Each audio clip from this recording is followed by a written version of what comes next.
A guitar named Sue, with its mix of smooth and charred wood, exemplifies the sin and search for redemption in Johnny Cash's art. The Cartographer encodes a tribute to a grandfather in the topography of a river. Cerberus is nothing but a shred machine and built for heavy metal.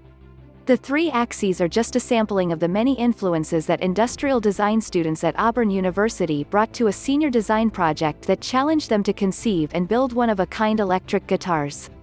They and many more are on display in FretHaus, an exhibition at the Alabama Contemporary Art Center, ACAC, in Mobile. The exhibition's run recently was extended to the end of July.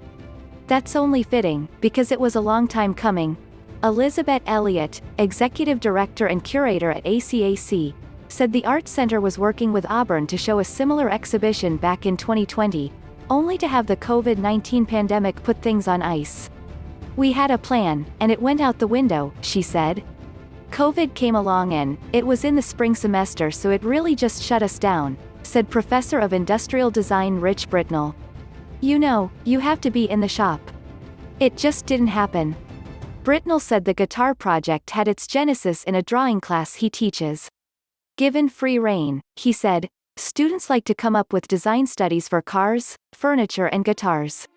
For a variety of reasons, guitars seemed like a good one to translate into a hands-on, 3D fabrication project. "I said, what the heck, let's try this," he said. The first crop of guitars was produced in 2019 and displayed at an Auburn museum. COVID interfered with the second series, and students ended up producing promotional posters for their designs. The third series gets star billing in FretHaus, hanging in individual displays on the wall. Other guitars, mostly from 2019, hang in group displays, and the posters from 2020 also are featured.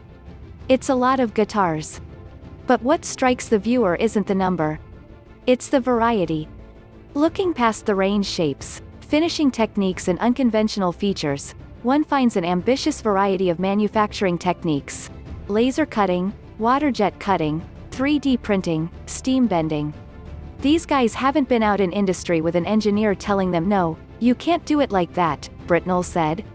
They just go and they just do it. There are just a few requirements, Britnell said.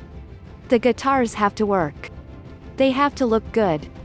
And they have to be something that could, in theory, be mass-produced. It has to be a guitar, not a sculpture of a guitar.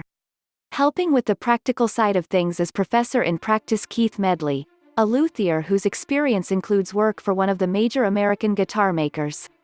Given that you can see him on YouTube building and playing a unique 27-string harp guitar, he doesn't seem like a guy who's going to shoot down ambitious ideas out of hand.